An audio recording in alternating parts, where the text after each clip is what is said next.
नमस्कार दर्शकों, स्वागत है आपका आपके पसंदीदा कार्यक्रम नमस्कार एमपी में। और जैसा कि आपको ज्ञात है कि इस कार्यक्रम के माध्यम से हम आपसे जुड़ी हुई बातें करते हैं, समाज से जुड़ी हुई बातें करते हैं। तो आज की कार्यक्रम की शुरुआत करते हैं। सबसे पहले आपको बता देते हैं कि किन विषयों पर आज हम चर्चा करने जा रहे हैं। आज दो महत्वपूर्ण विषय हैं। पहला विषय है कौशल विकास, और कौशल विकास के बारे में हमें संपूर्ण जानकारी देंगे श्री सोमेश मिश्रा जी, जो कि संचालक हैं कौशल विकास से।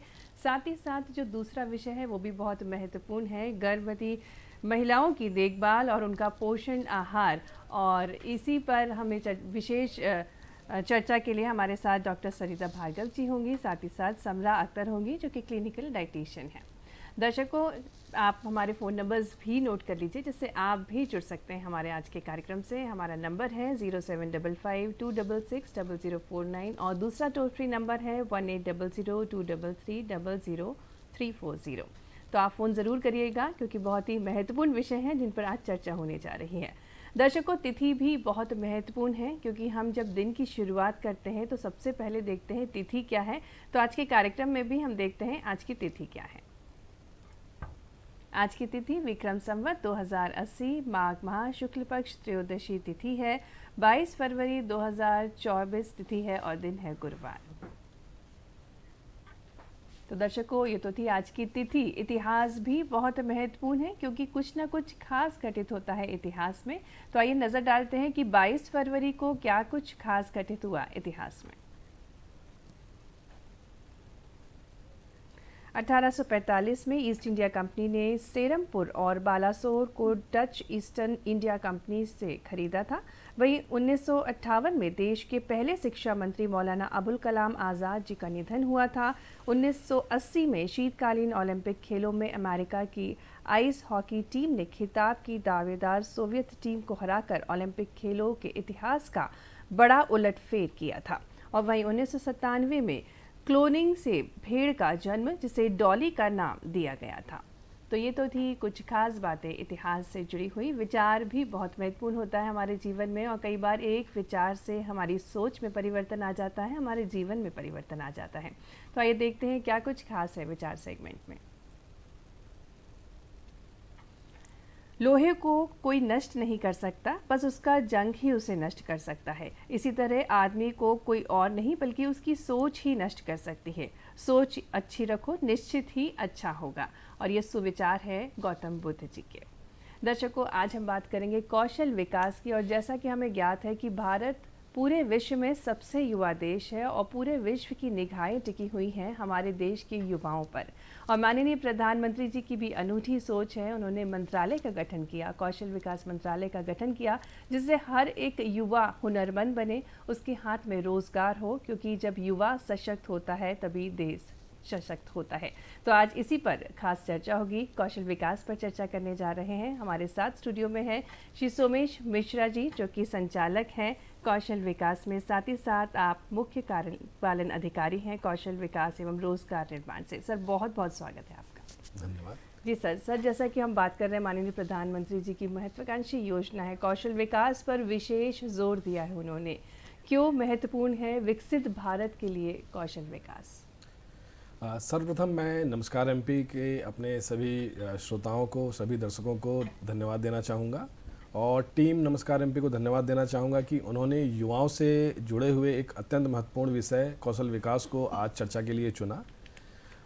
हमारे देश के माननीय प्रधानमंत्री तथा मध्य प्रदेश के माननीय मुख्यमंत्री जी की कौशल विकास से संबंधित एक महत्वपूर्ण सेक्टर है, उनकी महत्वाकांक्षी योजनाएं इससे जुड़ी हुई हैं। माननीय प्रधानमंत्री द्वारा प्रधानमंत्री कौशल विकास योजना, जिसे PMKVY कहते हैं जी, को संचालित किया जा रहा है। इस योजना का मुख्य उद्देश्य हमारे देश के युवाओं को आधुनिक तकनीकी कौशल से संबंधित लघु अवधि के प्रशिक्षण प्रदान करना है।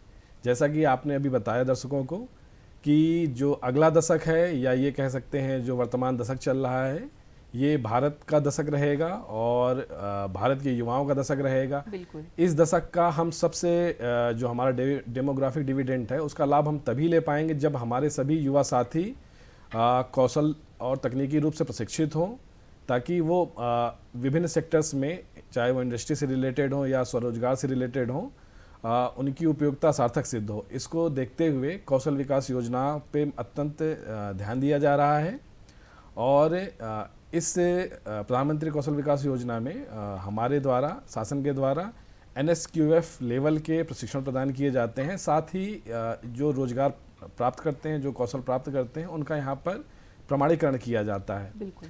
प्रधानमंत्री कौशल विकास योजना के अंतर्गत लगभग 36 सेक्टर्स हैं। इन 36 सेक्टर में 3000 से अधिक जॉब रोल्स हैं जिनमें ट्रेनिंग दी जाती है। और ये जो सेक्टर है, इनमें अगर आप देखेंगे तो रोज़मर्रा से रिलेटेड, इंडस्ट्री से रिलेटेड सभी सेक्टर्स को इसमें समाहित किया गया है। अगर प्रमुख सेक्टर्स की बात करें इसमें हम, तो aerospace, aviation sector, agriculture sector, April sector, beauty and wellness sector, एक BFSI सेक्टर जिसमें कि बैंकिंग, फाइनेंशियल सर्विसेज और इंश्योरेंस से रिलेटेड, जैसा कि आप देख सकते हैं कि इस समय जो हमारा शेयर मार्केट काफ़ी बूम में है, तो इससे रिलेटेड विभिन्न ट्रेनिंग ट्रेड्स हैं जिनमें हमें प्रशिक्षण दिया जाता है। और इसके अलावा textile, handloom, hospitality, tourism sector जो एक आगे बहुत ही पोटेंशियल वाला सेक्टर है, इसमें भी विभिन्न जॉब रोल्स में ट्रेनिंग प्रदान की जाती है। बिल्कुल सर, आपने बहुत अच्छे से विस्तार से बताया कि किस प्रकार से कौशल विकास विभाग कार्य कर रहा है। कई सारे ट्रेड्स हैं और उसी ट्रेड से जॉब भी प्राप्त करते हैं युवा। सर, एक समय था जब युवाओं के पास रोजगार नहीं था। अब इसी परिवेश में अगर बात करें तो आज के समय में युवा सशक्त बन रहा है, कौशल विकास से कई सारी ट्रेनिंग्स प्राप्त करता है। तो किस प्रकार से प्लानिंग की जा रही है? आज के युवा सशक्त बन रहे हैं, कौशल विकास काफ़ी कुछ कार्य कर रहा है। और टारगेट अगर हम बात करें युवाओं के, कौन से टारगेट युवा आज भी हैं जिन्हें टारगेट में रखते हुए कौशल विकास विभाग कार्य कर रहा है? जैसा कि आप जानते हैं कि भारत एक विविधताओं वाला देश है जी। यहाँ पर हमारे कई युवा ऐसे हैं जो अपने पारिवारिक स्थितियों के चलते ही जो औपचारिक शिक्षा प्रणाली है उससे दूर हो जाते हैं। तो कौशल विकास विभाग में हर प्रकार के युवाओं को, चाहे वो औपचारिक शिक्षा प्रणाली में लगे हुए हैं या उनको उन्होंने छोड़ दिया है, सभी को विभिन्न ट्रेनिंग प्रदान की जाती हैं और इसके लिए उनमें कौशल का विकास किया जाता है। वो कौशल विकास वो अपने रुचि के हिसाब से ट्रेड्स का सिलेक्शन कर सकते हैं और इसमें लघु अवधि जो कि 6 महीने से लेकर 2 वर्ष तक के प्रशिक्षण प्रदान किए जाते हैं। बिल्कुल। और इसमें ऐसे युवा जो कि अपना कौशल विकास करके स्वरोजगार भी करना चाहते हैं, उनके हुनर को प्रमाणीकरण दिया जाता है। इसके अलावा ऐसे कामगार, जैसा कि अभी प्रधानमंत्री जी ने एक महत्वपूर्ण योजना चलाई है जो कि हमारे समाज में परंपरागत रूप से कई कौशल ऐसे हैं जो पीढ़ी दर पीढ़ी चले आते हैं, लेकिन इनका प्रमाणीकरण नहीं होने की वजह से उनको स्वरोजगार में जब भी कभी लोन लेना रहता है या कहीं इनको जॉब करना रहता है तो उनके हुनर का प्रमाणीकरण नहीं रहता। तो प्रधानमंत्री विश्वकर्मा योजना भी चलाई गई है। तो इस क्षेत्र के युवाओं को भी, या जो परंपरागत रूप से अपनी ट्रेनिंग कर रहे हैं, कौशल अर्जित कर रखे हैं, तो उनके कौशल को भी हम प्रमाणीकरण प्रदान कर रहे हैं। इसके अलावा महिलाएं, अन्य वंचित समूह, नक्सलवाद से प्रभावित क्षेत्र के युवा हैं जिन्होंने आवासीय प्रशिक्षण भी चाहते हैं तो उनकी व्यवस्था की जाती है। इसके अतिरिक्त जैसा कि हमारे जारी रखेंगे, कॉलर हमसे जुड़े हैं, आशीष जी हैं भोपाल से। जी आशीष जी, आप अपना प्रश्न पूछ सकते हैं। सर, पहला प्रश्न मेरा ये है कि कौशल विकास की ट्रेनिंग मध्य प्रदेश में कहाँ हो रही है? बिल्कुल। दूसरा प्रश्न मेरा ये है कि जो प्रधानमंत्री जी की नीति है, नौकरी देने वाला नहीं बना बल्कि देने वाले बनाओ। आज का युवा सरकारी नौकरी तरफ आकर्षित होता है, लेकिन कौशल विकास जैसे स्कीम का लाभ उठा के काफी कुछ कर सकता है क्या? सर, 3 प्रश्न हैं। तो पहली प्रश्न है कि भोपाल में कहाँ कौशल विकास से जुड़ी हुई ट्रेनिंग प्राप्त, मध्य प्रदेश में अगर बात करें तो कहाँ प्राप्त कर सकते हैं? धन्यवाद आशीष जी। मैं आपको बताना चाहूँगा कि हमारे प्रदेश में सभी जिलों में ITI संस्थान है और इन सभी ITI संस्थानों में हम कौशल विकास प्रशिक्षण प्रदान करते हैं। इसके लिए हर वर्ष के जो अप्रैल से मई माह है उसमें नए बैच प्रारंभ होते हैं। इनके लिए आप Madhya Pradesh skill development portal पर जाकर ऑनलाइन रजिस्ट्रेशन करा सकते हैं। और इसके अतिरिक्त हमारे माननीय मुख्यमंत्री जी ने सभी ब्लॉक में एक शासकीय ITI खोलने का वचन संकल्प लिया है। इसके तारतम्य में हम अभी शीघ्र ही नए ITIs भी खोल रहे हैं और कुछ अगले 1-2 वर्षों में लगभग सभी ब्लॉक्स में हमारे शासकीय ITIs हैं। मैं आपको ये बताना चाहूँगा कि पूरे प्रदेश में इस समय 992 ITIs कार्यरत हैं, जिसमें से 268 शासकीय हैं और 670 निजी क्षेत्र में संचालित ITIs हैं जो विभिन्न जॉब रोल्स के आधार पर विभिन्न क्षेत्रों में युवाओं को हुनर प्रदान कर रहे हैं। इसके अतिरिक्त तो 14 अन्य प्रकार की ITI हैं, जैसे जेल से विभाग से संबंधित, ट्राइबल विभाग से संबंधित हैं, जो इस सेक्टर स्पेसिफिक कौशल प्रदान करते हैं। और इसके अलावा हम कुछ ऑनलाइन कोर्सेज भी चलाते हैं। तो आप इन सभी क्षेत्रों में, इन सभी जगहों पर जाकर संपर्क कर सकते हैं। इसके अलावा प्रत्येक ज़िले में हमारे ITI के प्राचार्य हैं, उनके यहाँ भी सभी युवा साथी जाकर एक बार संपर्क कर सकते हैं। जो विभिन्न जो स्कीम्स हैं, प्रधानमंत्री कौशल विकास योजना, प्रधानमंत्री विश्वकर्मा योजना, प्रधानमंत्री जनमन योजना तथा अन्य जो संकल्प योजनाएं हैं, उनके आधार पर वहाँ पर अपनी रुचि के हिसाब से युवा जाकर रोजगार प्राप्त कर सकते हैं, बिल्कुल ट्रेनिंग प्राप्त कर सकते हैं। बिल्कुल सर, आपने काफ़ी अच्छे से बताया। जो दूसरा प्रश्न था सर का, उसी से जोड़ना चाहूँगी कि जागरूकता की कमी के कारण कई बार बच्चे जो हैं वो ITI तक नहीं पहुँचते, तो उनको जागरूक करने के लिए क्या कुछ किया जा रहा है? कौशल विकास विभाग के अंतर्गत सभी जिलों में जो स्थानीय कलेक्टर रहते हैं, कलेक्टर के इंस्टीट्यूट से विभिन्न योजनाएं चलाई जाती हैं, जो कि कुछ विभाग स्पेसिफिक होती हैं, कुछ अन्य विभागों के समन्वित प्रयास से किए जाते हैं। तो सबसे पहले मैं अपने दर्शकों को ये बताना चाहूँगा कि हमारी सभी शासकीय ITIs में ट्रेनिंग एंड प्लेसमेंट सेल कार्यरत है, जो वहाँ पर युवा जो अध्ययन कर रहे हैं उनको उनके हुनर के आधार पर, उनके रुचि के आधार पर कि भविष्य में उनके कैरियर विकल्प क्या हो सकते हैं, इससे जुड़े रोजगार क्या हो सकते हैं। साथ ही जैसा कि अभी हमारे पूर्व दर्शक ने पूछा था कि युवा अगर स्वरोजगार क्षेत्र में जाना चाहे तो स्वरोजगार स्थापित करने के लिए कहाँ से उनको लोन मिल सकता है, कहाँ से फंडिंग मिल सकती है, और वो किस तरह अपना उद्यम जो कि रोजगार प्रदाता के रूप में वो आगे उद्यम प्रदान कर सकते वाला हैं, नहीं देने वाला बने। बिल्कुल सर। तो उन सब के बारे में उनको गाइडेंस प्रदान करते हैं जी। इसके अतिरिक्त सभी जगह रोजगार, सभी जिलों में रोजगार मेले लगाए जाते हैं। ये जनरली प्रत्येक माह के अंतिम सप्ताह में आयोजित किए जाते हैं सुविधानुसार। इसमें जो स्थानीय कंपनियां होती हैं तथा अन्य प्रदेशों की जो कंपनियां होती हैं, वो अपने ट्रेड से रिलेटेड युवाओं का चयन करने के लिए आती हैं। और पूरे प्रदेश में हम वर्ष में 4 मेगा रोजगार मेले भी लगाते हैं, जिसमें कि वृहद स्तर पे आसपास के जिलों और कई संभाग के युवाओं को बुलाया जाता है। इसमें पंजीकरण कराया जाता है और जो हमारा विभाग है युवाओं को उनके CV, उनके इंटरव्यू की भी तैयारी कराता है, ताकि वो अधिक से अधिक उनमें एम्प्लॉयबिलिटी स्किल आ सके। बिल्कुल बिल्कुल सर, काफ़ी अच्छे से बताया और काफ़ी अच्छे से कौशल विकास में ट्रेनिंग देकर बच्चों को स्किल्स के साथ साथ इंटरव्यू की तैयारी भी कराई जाती है, जिससे उनका प्लेसमेंट हो सके, उनको रोज़गार प्राप्त हो सके। साथ ही साथ सर ने बताया जैसा कि स्वरोजगार के लिए भी काफ़ी ज़्यादा गाइडेंस प्राप्त कर सकते हैं हम ITIs के द्वारा। और पूरे मध्य प्रदेश में काफ़ी सारे ITIs हैं और लगभग 268 शासकीय ITI भी हैं।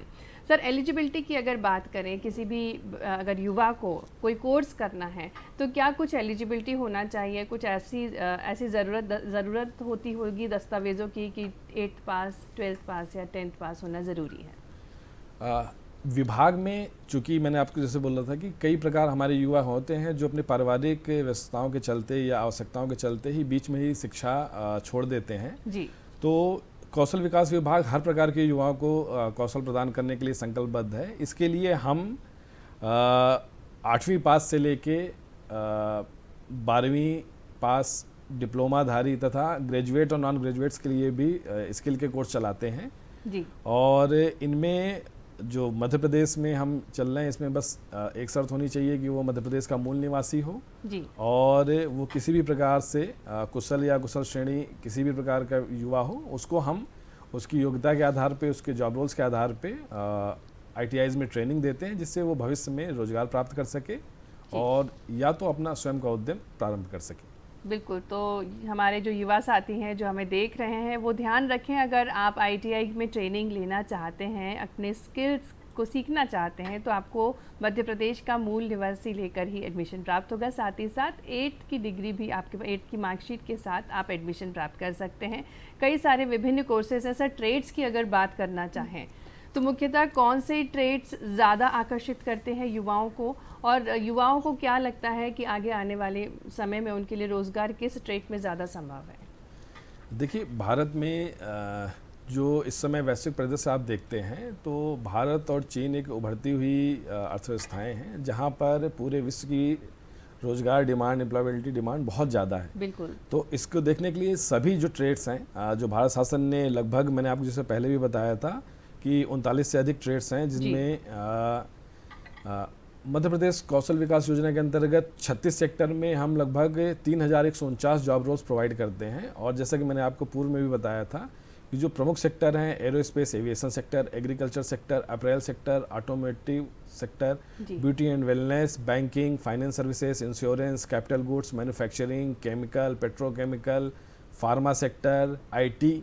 आजकल जैसे आप देखते हैं कि जो हमारा भविष्य है और भारत आईटी के क्षेत्र में सबसे शीर्षतम देशों में आता है, तो इन सभी सेक्टर्स में कौशल विकास प्रदान किया जाता है। इसके अलावा जो लघु अधिक जो ट्रेडिशनल सेक्टर्स हैं, जैसे कि domestic worker, food processing sector, furniture, James and jewellery, handicrafts, carpet, health care, infrastructure, instrument, iron and steel, ITs, leather, life science sectors, rubber, sport, textile sector, जो एक नया उभरता हुआ सेक्टर है tourism sector. Madhya Pradesh tourism में भी आप देख सकते हैं कि टाइगर स्टेट और विभिन्न प्रकार का स्टेट का दर्जा प्राप्त है, तो कई विदेश से लोग आते हैं। तो हमारा एक उभरता हुआ सेक्टर है टूरिज्म, जिसमें भी ट्रेनिंग प्रदान की जाती है।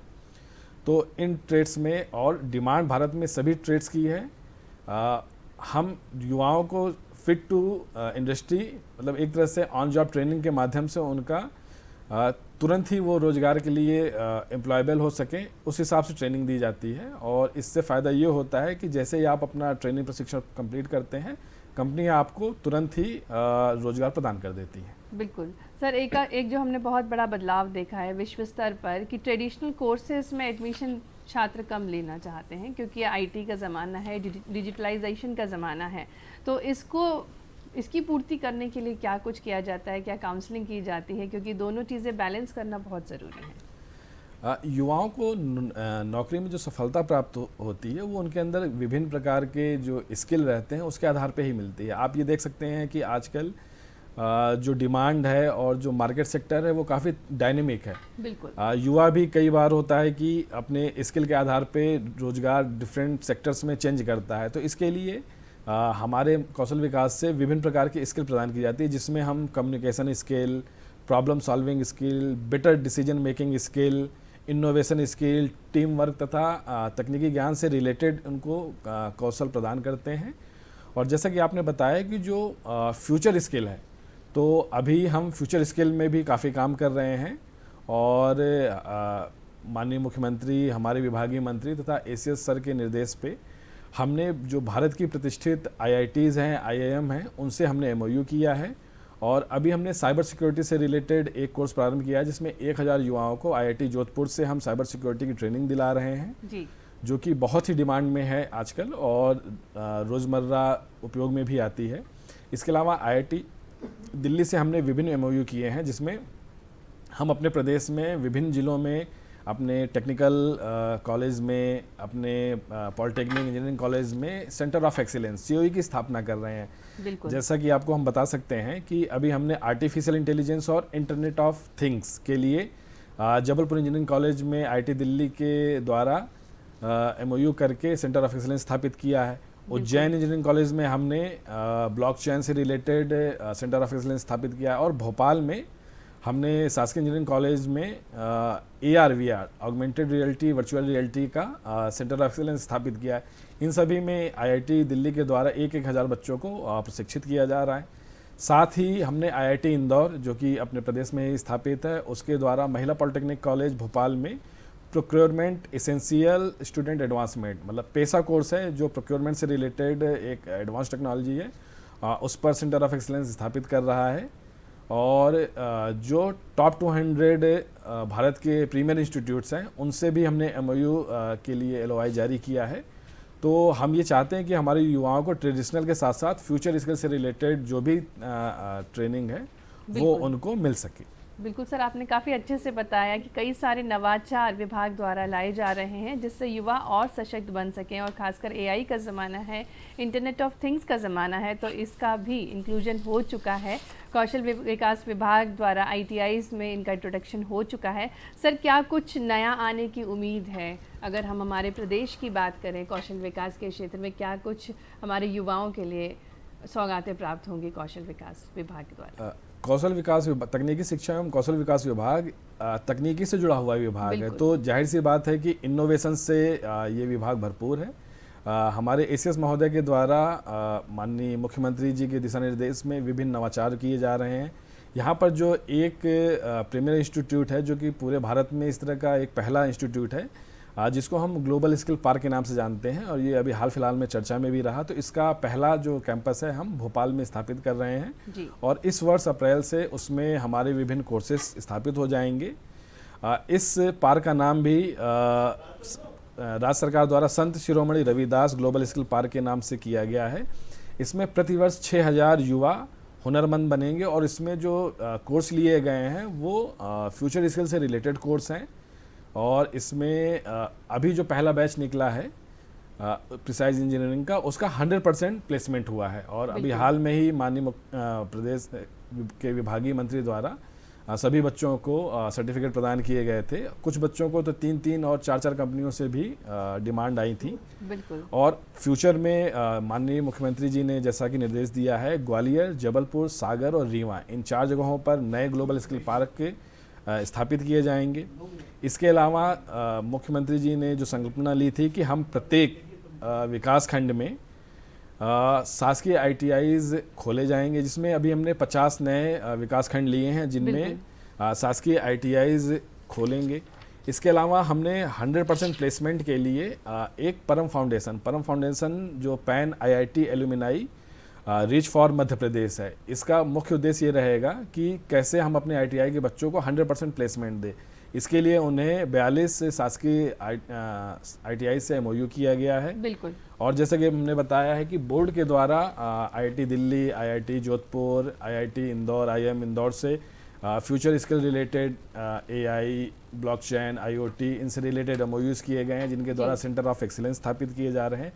एक विशेष सराहनीय पहल हमारे ट्राइबल क्षेत्र की बच्चियों के लिए UN वुमेन के सहयोग से किया गया है, जिसमें हम 12 आदिवासी बहुल जिलों में जैसे कि बालाघाट, मंडला, डिंडोरी, छिंदवाड़ा, सिवनी, बैतूल, बुरहानपुर, खंडवा, खरगोन, झाबुआ और अलीराजपुर, यहाँ की जो ITI और पॉलिटेक्निक में हमारी जो बच्चियाँ हैं, उन बच्चियों के लिए हम स्टेम का फुल फॉर्म अगर हम आपको बताएं तो science, technology, engineering and maths, इनसे रिलेटेड तथा सॉफ्ट स्किल की रोजगार परक ट्रेनिंग दी जाएगी। और इससे हमारी जो ट्राइबल क्षेत्र की बच्चियों में आत्मविश्वास आएगा, साथ ही वो रोजगार के क्षेत्र में विभिन्न कंपनियों में रेडी टू जॉब और स्वरोजगार के क्षेत्र में भी इसमें काम कर सकती हैं। बिल्कुल सर, बहुत अच्छे से आपने विस्तार से बताया कि कितने अच्छे से कौशल विकास विभाग युवाओं को सशक्त बनाने के लिए कार्य कर रही है। बहुत बहुत धन्यवाद सोमेश मिश्रा जी, आपने हमारे युवाओं को काफ़ी अच्छी जानकारी प्रदान करी और आपके इसी चर्चा से काफ़ी ज़्यादा जो युवा हैं वो प्रेरित होंगे और अपने स्वयं के रोज़गार के साथ साथ दूसरों को रोज़गार देने के लिए सक्षम बन पाएंगे। बहुत बहुत धन्यवाद सोमेश जी। धन्यवाद। दर्शकों, अब हम चलते हैं सैर पर।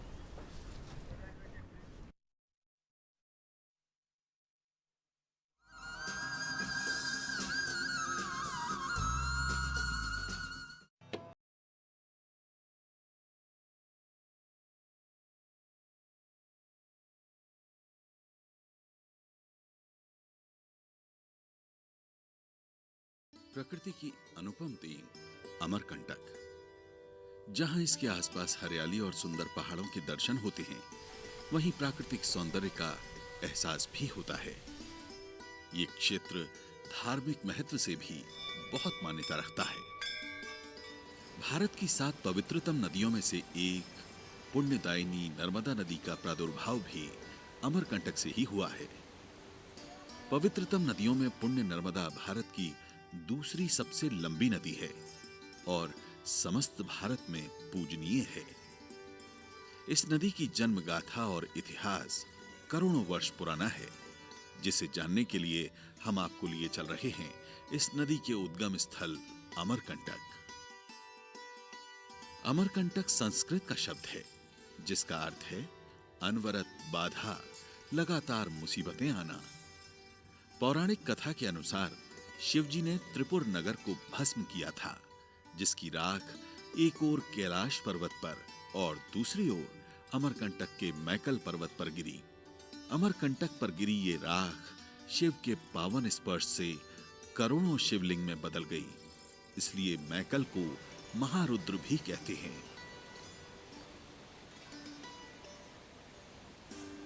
सतपुड़ा, मैकल और विंध्याचल का संगम, नर्मदा, सोन और जोहिला का उद्गम।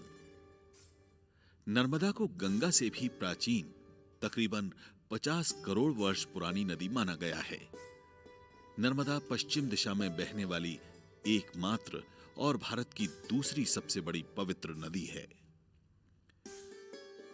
मध्य प्रदेश के अनूपपुर जिले में स्थित अमरकंटक धार्मिक और पौराणिक दृष्टि से तो महत्वपूर्ण है ही, इसका ऐतिहासिक महत्व भी कम नहीं है। इसके प्राकृतिक सौंदर्य, पर्यावरण और धार्मिक आस्था के बारे में यहाँ के लोगों का कहना है। अमरकंटक का महत्व नर्मदा से रिलेटेड है, नर्मदा से संबंधित है, जो कि यहाँ से नर्मदा का प्रादुर्भाव हुआ है। जिस प्रकार से गंगा का अवतरण जिस पर्पज से पृथ्वी पे हुआ था, सेम पर्पज नर्मदा का है। जिस प्रकार तो नर्मदा की उत्पत्ति यहाँ से हुई है। और मैं आपको ये बताना चाहूँगा कि नर्मदा की उत्पत्ति के बारे में कि जिस प्रकार से गणेश जी का संबंध पिता से नहीं था, माई का संबंध माता से नहीं है। तो जब समुद्र मंथन हुआ, भगवान शिव ने विषपान किया। विषपान करने के पश्चात वो ऋषिकेश गए। वहाँ पर कंठ नीला पड़ा, नीलकंठ महादेव कहलाए। तत्पश्चात वो शांति की खोज में निकले। चलते चलते ये मैकल पर्वत कहलाता है, यहाँ पर आकर उनको शांति मिली। तो शिव पीर मैकल शैल सुतासी सकल सिद्ध सुसंपद राशि, यहाँ पर आकर उन्होंने तपस्या शुरू किया। और उसी समय ऐसी जनश्रुति है, शंकराचार्य ने लिखा कि अहो मृतम सुनम सुतम महेश के से जातते कि राजसूत वाढ़वे सुपंडित सडेन। शंकर की जटाओं से ऐसी जनश्रुति है कि शंकर की जटाओं से जो पसीना निकला वो गले से होके बहा, वो नर्मदा कहलाई।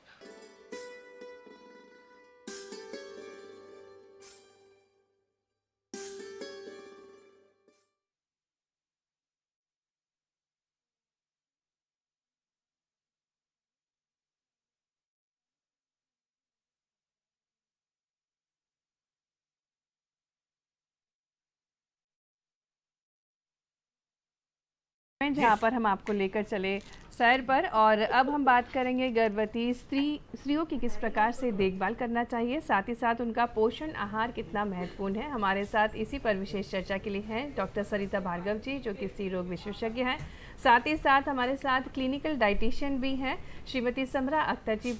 बहुत बहुत स्वागत है सरिता जी, बहुत बहुत स्वागत है समरा जी आपका हमारे आज के इस कार्यक्रम में। बहुत ही महत्वपूर्ण विषय पर चर्चा करने जा रहे हैं। महिलाओं के लिए बहुत ही खास होते हैं वो पल जब वे गर्भवती होती हैं।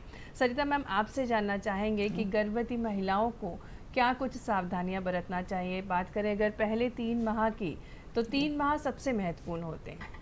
गर्भवती महिलाओं को जैसे ही उनका फर्स्ट पीरियड मिस होता है तो उनको सबसे पहले हॉस्पिटल में जाके एक प्रेगनेंसी टेस्ट कराना चाहिए, ताकि ये कंफर्म हो कि प्रेगनेंसी है कंफर्म है। क्योंकि प्रेगनेंसी के अलावा भी पीरियड मिस होने के दूसरे भी रीज़न रहते हैं। जब ये कंफर्म हो जाए कि प्रेगनेंसी है, उसके बाद उनको हॉस्पिटल में रजिस्ट्रेशन अपना करवा के जो बहुत आवश्यक इन्वेस्टिगेशंस हैं वो सारे कराना चाहिए, जो रूटीन इन्वेस्टिगेशन होते हैं। और प्लस अपने जो उनको कुछ समस्याएं हैं उनसे अपने स्त्री रोग विशेषज्ञ से कंसल्ट करना चाहिए। बिल्कुल सही बात आपने बताई कि सबसे पहला काम जो गर्भवती महिला को करना चाहिए, डॉक्टर को संपर्क करना चाहिए, उसको जो नॉर्मल रूटीन के टेस्ट होते हैं वो करवाने चाहिए। समरा जी हैं हमारे साथ। समरा जी, जैसे ही एक गर्भवती महिला को पता चलता है कि उसने गर्भ धारण किया है, तो उसको किस प्रकार से, सेहत सबसे महत्वपूर्ण है, सेहत ही कुंजी है सब चीज़ों की, तो किस प्रकार से उसको अपने सेहत का ध्यान रखना चाहिए? बहुत सही कहा आपने कि सेहत बहुत इम्पोर्टेंट रोल प्ले करता है। तो जैसे कि हमको पता है कि बेबी का development and everything on that depends आपका न्यूट्रिशन कैसा है। बिल्कुल। अगर मदर का न्यूट्रिशन अच्छा होगा तो बेबी का डेवलपमेंट, बेबी की ग्रोथ बहुत अच्छी रहेगी। तो जैसे ही पता चलता है कि लेडी प्रेग्नेंट है या उन्होंने कंसीव कर लिया है, तो उस टाइम पर उनके न्यूट्रिशन की जो वैल्यू है या लेवल है वो और ज़्यादा बढ़ जानी चाहिए। और क्वालिटी ऑफ फूड बहुत अच्छा कर लेना चाहिए उनको। बहुत सारी चीज़ें हैं जिसके साथ साथ उनको ध्यान रखना चाहिए। एक चीज़ पहले मैं ये बता दूं कि बहुत इम्पोर्टेंट थी इसके साथ ये भी है कि आप उस पीरियड को एंजॉय करें, ना कि उसको बिल्कुल। टेंशन या उसको स्ट्रेस या एंजाइटी के साथ आप उसको डील करें। ये एक मदरहुड है, ये एक नेचुरल प्रोसेस है, तो आप जितना खुश रहेंगे उतना आप जो भी खा रहे हैं वो आपकी बॉडी को लगेगा।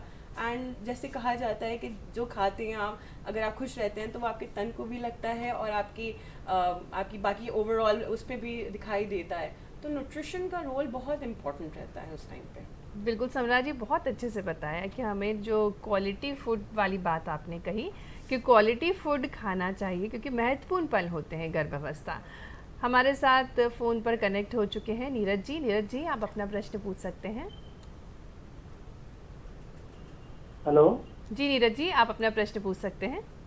मेरा प्रश्न ये है कि जो किसी को टीबी हुई है महिला को या डायबिटीज टू टाइप की डायबिटीज हुई हो, तो क्या वो कंसीव कर सकती है? जी जी, काफ़ी अच्छा प्रश्न है। सरिता मैम, आपसे जी। जानना चाहेंगे हाँ, अगर किसी TB भी है, महिला को जी। यदि ट्यूबरक्लोसिस हो चुकी है तो वो गर्भ धारण कर सकती है। बस ये है कि उसको अपना पूरा ट्रीटमेंट कंटिन्यू रखना चाहिए। ऐसा नहीं है, एक भी दवाइयाँ, कुछ मेडिसिन्स रहती हैं जो एंटी ट्यूबरकुलर जो रहती हैं जो प्रेगनेंसी में नहीं ले सकते हैं। अदरवाइज़ उसको सारा अपना ट्रीटमेंट जैसे इंजेक्शन स्ट्रेप्टोमाइसिन वगैरह अब तो देते भी नहीं हैं वैसे, तो इसके अलावा ट्यूबरक्लोसिस का पूरा ट्रीटमेंट उसको लेना चाहिए। और प्लस यदि उसको डायबिटीज़ है तो भी डायबिटीज़ वाले पेशेंट भी कंसीव कर सकते हैं और उनको प्रॉपर फॉलो अप में, और ऐसे पेशेंट को तो इंसुलिन इंजेक्शन वगैरह लगते हैं तो उसमें अपनी डाइटिशियन प्लस फिजिशियन के फॉलो अप में वो कंसीव कर सकते हैं। बिल्कुल सरिता मैम, काफ़ी अच्छे से आपने बताया। सरिता मैम, ये भी जानना चाहेंगे, आजकल जो महिलाएं होती हैं वो प्लानिंग के साथ कंसीव करती हैं, जी। तो ऐसे कौन कौन से टेस्ट होते हैं जिससे उनको ये पता चल जाए कि हाँ अब ये तैयार है गर्भ धारण करने के लिए? देखिए, ऐसा है, सबसे पहले तो एज फैक्टर रहता है जी। आइडियली उनको अपनी एज का ध्यान रखिए। एटलीस्ट 21 ईयर के बाद कंसीव आइडियली करना चाहिए। दूसरा, ये पहले कंफर्म कर लेना चाहिए कि कोई ग्रॉस कोई फैमिली हिस्ट्री ऐसी तो नहीं है जिसमें जो अगली पीढ़ी में ट्रांसमिट हो सकती है। जैसे बहुत सारे हेमाटोलॉजिकल डिसऑर्डर्स होते हैं जैसे थैलेसीमिया, सिकल सेल एनीमिया, या कोई फैमिली हिस्ट्री है, अर्ली डायबिटीज़ की हिस्ट्री है, हाइपरटेंशन, हार्ट डिजीज़। तो ये सारे टेस्ट उनको ये कंफर्म करके इसके बाद कुछ स्क्रीनिंग टेस्ट होते हैं वो करवा के उनको प्रेगनेंसी के लिए प्लान करना चाहिए। बिल्कुल मैम।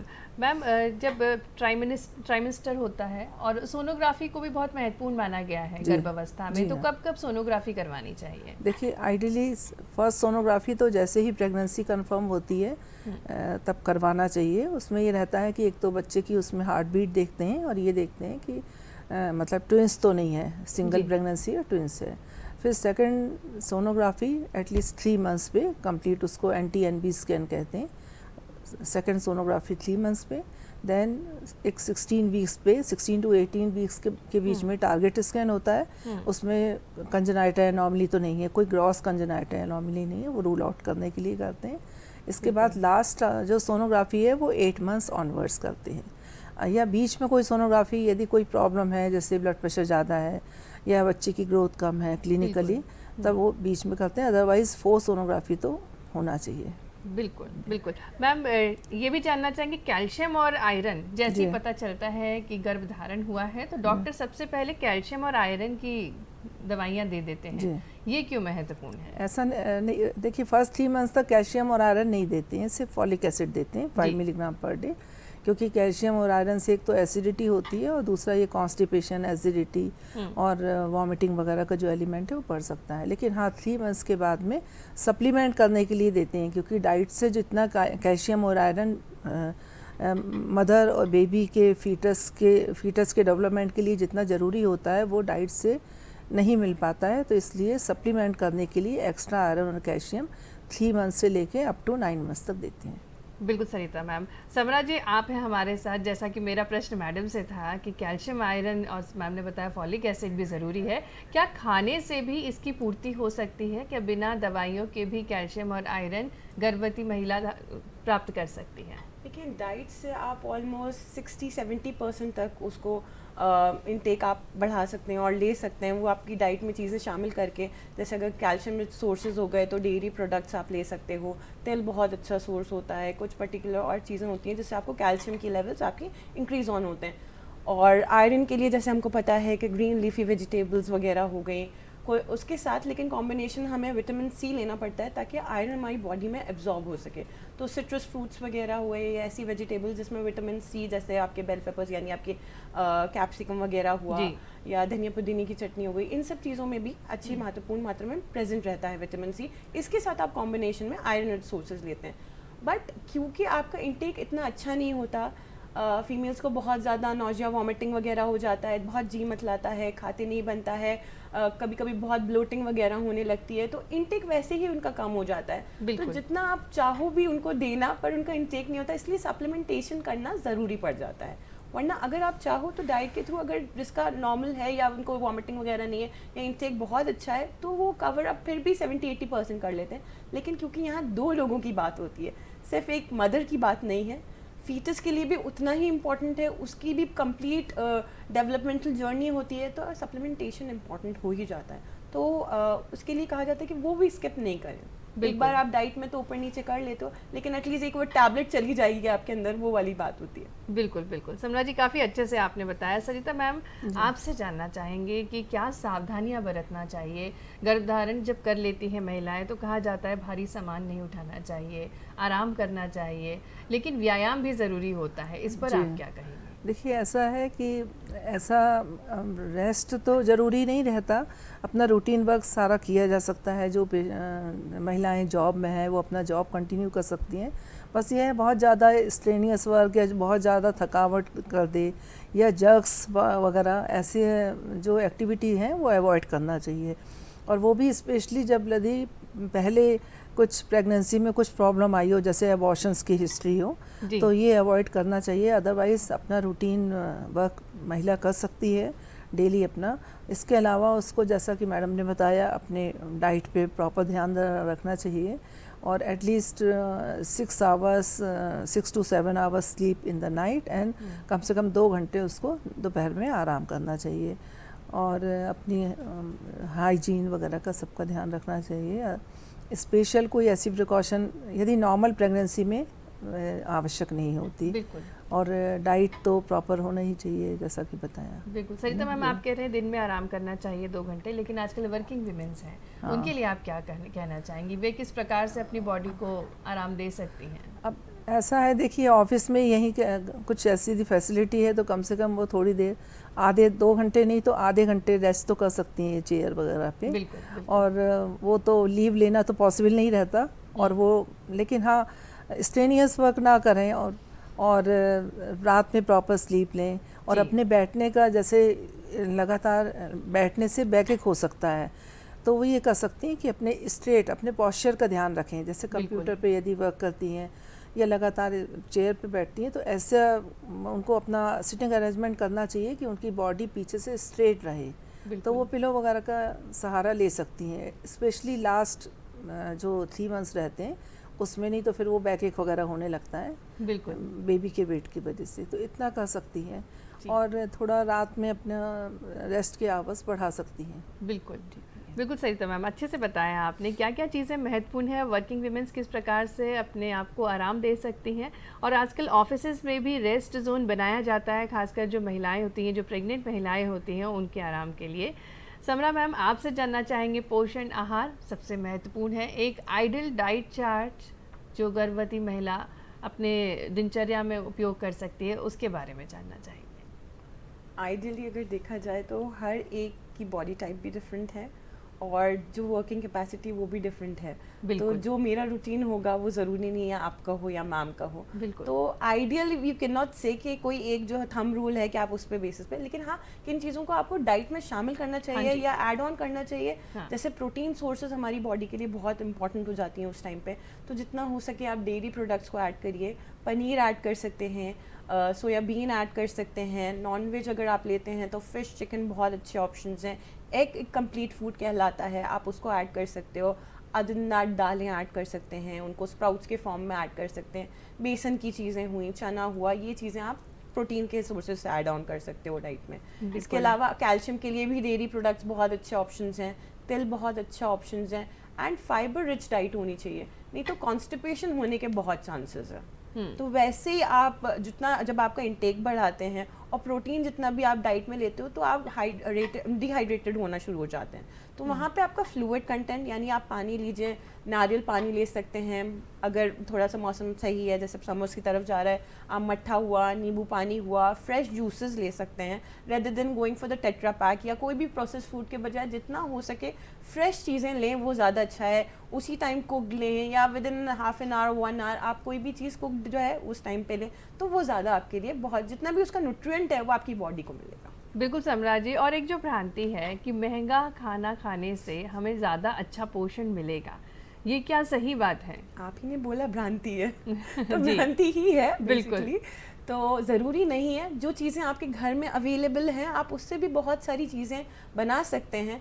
आज का टाइम जो है वो ट्रेडिशनल कुकिंग से ज़्यादा स्मार्ट कुकिंग का हो गया है, तो जो इजीली आपके घर में अवेलेबल है उनकी क्विक डिशेस, अब आपको बहुत ज़्यादा गूगल पे भी आइडियाज़ मिल जाते हैं, डिश आपको रेसिपीज़ पता चल जाती हैं, आप एक से एक पूछ के बना सकते हैं वो चीज़ें, तो वो करें। और जो स्पेशली वर्किंग वुमेन्स हैं उनके पास इतना टाइम नहीं होता, तो रेडी टू ईट उनके पास कुछ चीज़ें हों वो रखें अपने पास, जैसे एक बॉटल में या पैकेट में आप ये नट्स वगैरह रख सकते हो, फ्रूट्स हैंडी कैरी कर सकते हो। तो ये चीज़ें आप डेली बेसिस पे अपने साथ रखें ताकि आपको अलग जाके कुछ अलग से नहीं करना पड़े।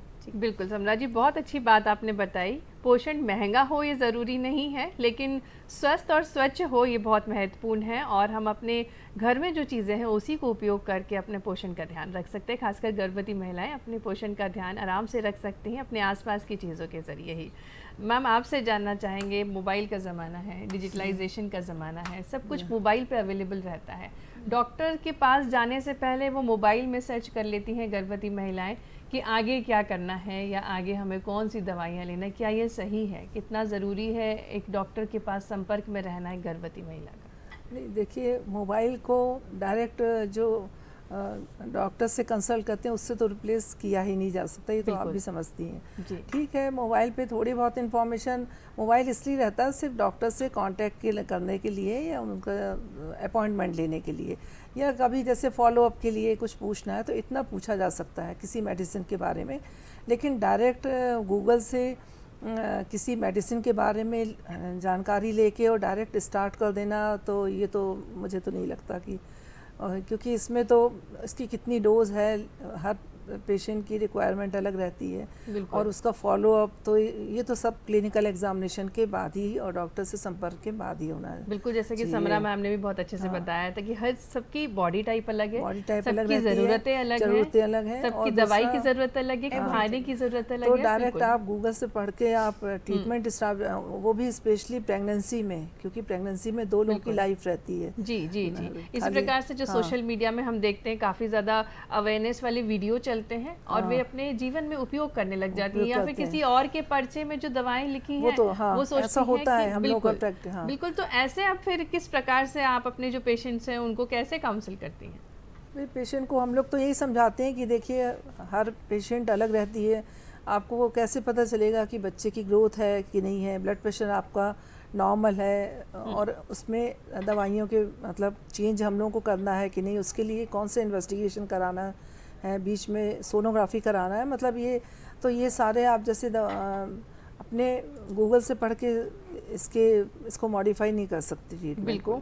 आपको जो एक रेगुलर जो फॉलोअप की जो स्कीम रहती है उसको तो फॉलो करना ही चाहिए। बिल्कुल, तो दर्शकों ध्यान दें कि आपको डॉक्टर के संपर्क में रहना बहुत महत्वपूर्ण है, सोशल मीडिया की बातों में ना आए या आपके आसपास किसी का पर्चा है उसके आधार पे कोई दवा ना लें, क्योंकि बहुत महत्वपूर्ण पल होते हैं, गर्भावस्था बहुत ही महत्वपूर्ण पल होते हैं जिसका हमें विशेषकर ध्यान रखना चाहिए। समरा जी, एक बहुत ही महत्वपूर्ण प्रश्न है, फाइबर हमारे शरीर में बहुत महत्वपूर्ण है, गर्भावस्था के दौरान भी फाइबर की बहुत आवश्यकता रहती है। कौन कौन से सोर्सेज हैं जिससे हमें फाइबर प्राप्त हो? जितने भी फ्रेश फ्रूट्स होते हैं जी, वेजिटेबल्स होती हैं, these are rich sources of fibre. ठीक है, जिसमें रेशा वाली जितनी भी चीज़ें होती हैं वो फाइबर रिच चीज़ें होती हैं। तो आपको अपनी डाइट में एनी हाउ इन चीज़ों को ऐड ऑन करना है। जैसे कि मैंने आपको बोला कि आप जूसेस ले सकते हो, लेकिन जूसेस का बहुत अच्छा अल्टरनेटिव है कि आप as a complete whole fruit लोगे, तो उससे आपको फाइबर और दूसरे विटामिन भी मिल जाएंगे। जब आप एक उसको जूस में कन्वर्ट कर लेते हो तो इट बिकम्स सिंपल ग्लूकोज। तो वो बिल्कुल। आपको जो नॉर्मल अपने यहाँ होता है, कभी भी कोई बीमार होता है नॉर्मली क्या होता है, सबसे पहले उसको जूस दिया जाता है कि उसकी एनर्जी लेवल्स डाउन है। तो उससे बहुत बेटर ऑप्शन है कि आप उनको फ्रूट्स दें। जितना हो सके आप अपनी डाइट में ऐसी चीज़ों को शामिल करें, जैसे जो नॉर्मल चीज़ें हैं अपनी रोटी सब्जी वगैरह, उनमें भी फाइबर के कंटेंट अच्छा होता है, तो आप जी। वो चीज़ें रखें अपने साथ में। बिसाइड्स दैट कुछ ना कुछ फिजिकल एक्टिविटी, अगर आप नॉन वर्किंग हैं और घर पे हैं, या आजकल तो इतनी फैसिलिटीज़ ऐसे भी आपको अवेलेबल होती हैं, घर पे भी मेड्स लगी होती हैं, आपको इतना ज़्यादा काम नहीं करना पड़ता, तो कुछ फिजिकल एक्टिविटी, भले it's a walk for like आप आधा घंटा करो सुबह, आधा घंटा करो शाम में, इस तरह से करें तो आपका जितना भी जो डाइजेशन है वो अच्छा रहेगा। बाकी उसके साथ साथ थोड़ी जैसे कुछ कभी सौंफ खा लिया, कुछ नारियल खा लिया, इन चीज़ों को भी ऐड ऑन करेंगे तो फाइबर आपकी डाइट में ऐड होगा, जिससे आपको कॉन्स्टिपेशन नहीं होगा। बिल्कुल समरा जी, बहुत अच्छी बात आपने बताई कि व्यायाम भी बहुत महत्वपूर्ण है और ख़ासकर जो घर की चीज़ें होती हैं उनसे ही हम फाइबर ग्रहण कर सकते हैं। जूस के फॉर्म में हमें फाइबर नहीं मिलेगा, सीधे फ्रूट्स खाएंगे तो ज़्यादा अच्छा रहेगा। रोटी और सब्ज़ी में भी फाइबर होता है, साथ ही साथ सौंफ का सेवन करें और नारियल भी खा सकते हैं, जिससे आपका फाइबर कंटेंट अच्छा रहे। सरिता मैम, आपसे जानना चाहेंगे, कई बार ऐसा देखा गया है कि दूसरी प्रेगनेंसी में महिलाएं जो पहली प्रेगनेंसी है उसी के पर्चे के अनुसार अपना स्वयं का ट्रीटमेंट करती हैं, तो इस नहीं के देखिए, बारे में अब आपकी क्या सोच है? आजकल तो ऐसा नहीं होता कि जी। मतलब कि पहली प्रेगनेंसी के पूरे पर्चे को ही फॉलो करें, क्योंकि अब थोड़ी अवेयरनेस बढ़ गई है। जी। तो इतना तो नहीं, लेकिन हाँ, जैसे एक बार उन्होंने चेकअप कराया तो उसको वो सोचती है कि ट्रीटमेंट कंटिन्यू करना है उसी प्रेगनेंसी में, बिल्कुल ऐसा आता है। बाकी लास्ट प्रेगनेंसी से थोड़ा वो उसके सिम्टम से वो रिलेट करती है कि पहले तो ऐसा नहीं हुआ था, इस बार ऐसा क्यों हो रहा है। तो ये हम लोग फिर उनको समझाना पड़ता है कि ये ऐसा ज़रूरी नहीं कि आपको पहले ऐसे सिम्टम्स नहीं हुए थे या पहले ये प्रॉब्लम नहीं हुई थी तो इस बार नहीं होगी। लेकिन पहले अब ऐसा एटलीस्ट शहरों में तो नहीं होता कि उसी प्रेगनेंसी से दवाइयाँ लेते रहें। बिल्कुल सर, आपने सही बात तो की। है मैम, 7वां महीना सबसे महत्वपूर्ण होता है, बहुत विशेषकर ध्यान रखना चाहिए गर्भ धारण करने वाली महिलाओं को अपना। तो क्या कुछ सावधानियां बरतना चाहिए 7वें महीने में, क्योंकि 7वें से 9वें तक पहुंचने का सफ़र थोड़ा सा कठिन हो जाता है? देखिए, ऐसा रहता है 7 मंथ्स में यदि पेन्स आने स्टार्ट हो जाएं तो 7 मंथ्स में उसको प्री टर्म कहते हैं। अब ना वो एबॉर्शन में भी नहीं आता, अब तो प्री टर्म प्रेगनेंसी में फिर बच्चे का सर्वाइवल डिफ़िकल्ट रहता है, क्योंकि उसका वेट मतलब जो अप्रॉक्सीमेटली 1.5 kg से भी कम रहता है और उसके लंग्स मैच्योर नहीं रहते हैं।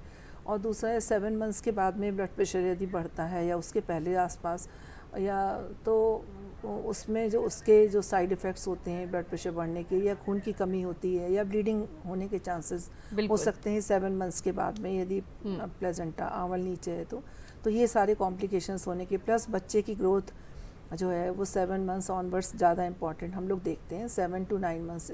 तो ये सारे जो फैक्टर्स हैं इसकी वजह से 7 to 9 मंथ्स का जो पीरियड रहता है, वैसे तो पूरा पीरियड ही इम्पॉर्टेंट रहता है, लेकिन 7 मंथ्स के बाद में ये सारे जो कॉम्प्लिकेशंस होने का संभावना रहती है, तो इसलिए पेशेंट को फॉलोअप में रहना चाहिए।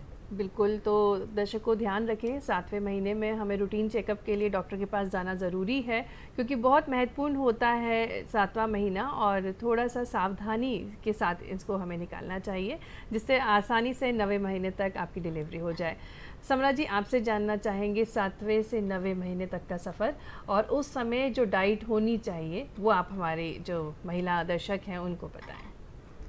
अगर आपकी 7th मंथ ऑनवर्ड जो आपकी लास्ट सोनोग्राफी होती है, उसमें बहुत हद तक बेबी का डेवलपमेंट आपको पता चल जाता है। बिल्कुल। तो वहाँ आपको आपका डॉक्टर भी गाइड कर सकता है कि अगर आपको कंप्लीट आप फुली न्यूट्रिशनली वेल है, इक्विप्ड हैं, तो आप जो नॉर्मल चीज़ें ले रहे हैं वो चीज़ें कंटिन्यू करिए, लेकिन फाइबर इनटेक और फ्लूइड इनटेक जो है वो बढ़ा लीजिए। हमारे यहाँ बहुत ये मिसकंसेप्शंस होते हैं कि जितना भी हो सके आप जैसे ऑयल वाली चीज़ें या घी वाली चीज़ें जितनी भी लोगे वो ज़्यादा है, वो आपको हेल्प आउट करेगा डिलीवरी के टाइम पे, ऐसा नहीं है। बिल्कुल। समरा मैम, क्रेविंग देखी गई है महिलाओं की, हाँ।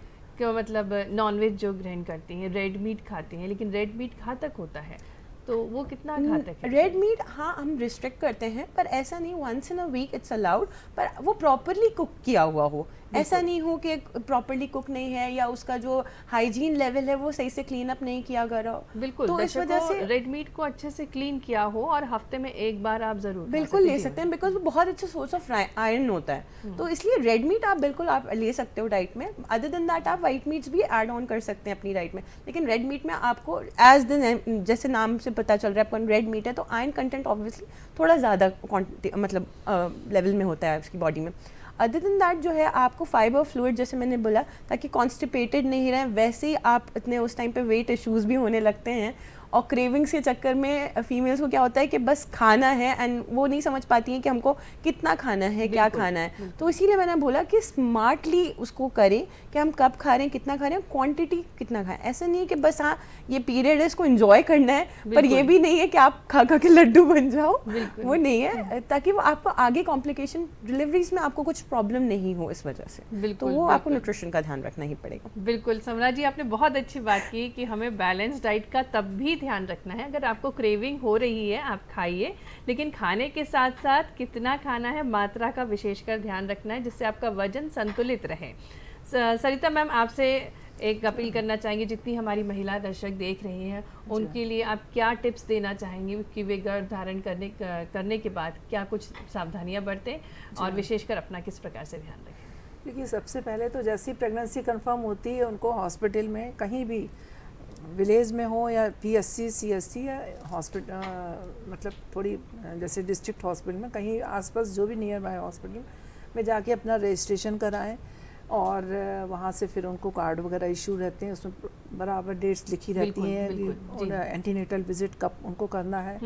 अर्ली प्रेगनेंसी में जो उनकी प्रॉब्लम्स हैं उनको अपनी गायनेकोलॉजिस्ट से कंसल्ट करें, जैसे हाइपर एमेसिस वगैरह या कोई एबनॉर्मल ब्लीडिंग या इस तरह का। और उसके बाद में 3 मंथ्स के बाद आयरन कैल्शियम फर्स्ट 3 मंथ्स में फॉलिक एसिड देते हैं, प्लस यदि ज़्यादा वॉमिटिंग है तो एंटी एमेटिक्स देते हैं वॉमिटिंग कंट्रोल करने के लिए।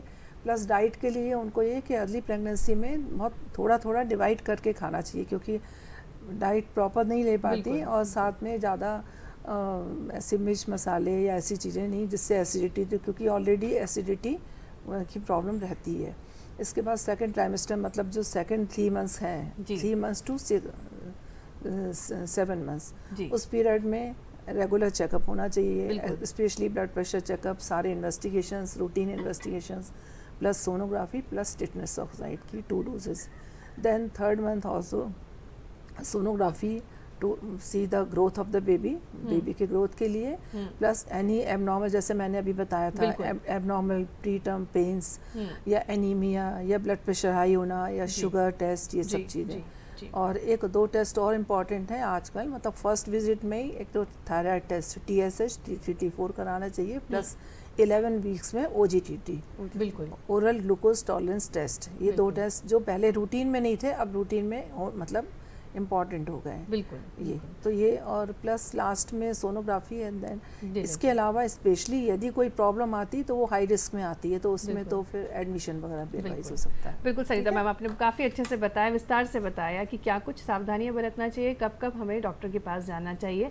सरिता मैम, चलते चलते आप हमारे दर्शकों को क्या बताने चाहेंगे, जो महिला दर्शक है उनके लिए खुश रहना कितना ज़रूरी है, खासकर परिवार का सहयोग कितना ज़रूरी है, संक्षिप्त में आप हमारे महिला दर्शकों को बताएं। देखिए, खुश रहना तो वैसे तो सभी के लिए ज़रूरी है, और स्पेशली इस पीरियड में तो ये है कि मतलब यदि वो खुश रहेंगी तो उनकी डाइट भी प्रॉपर रहेगी, स्ट्रेस नहीं रहेगा, प्रॉपर वो अपना चेकअप कराएंगी, अपना ध्यान रखेंगी, उनकी स्लीप ठीक रहेगी, और नेचुरली वो अपनी मेडिसिन वगैरह प्रॉपर लेंगी और डॉक्टर्स के जो इंस्ट्रक्शन है उनको फॉलो करेंगी। बिल्कुल, ठीक है। बिल्कुल सरिता जी, समरा जी, आपने बहुत अच्छी जानकारी हमारे दर्शकों को दी, और कितना ज़रूरी है महिलाओं को अपना ध्यान रखना, खासकर गर्भ अवस्था में। आपने बहुत अच्छे से बताया, बहुत बहुत धन्यवाद आप दोनों का। दर्शकों, उम्मीद करेंगे आपको हमारा आज का कार्यक्रम बहुत पसंद आया होगा, और इसी के साथ हम आपसे लेंगे इजाज़त। नमस्कार।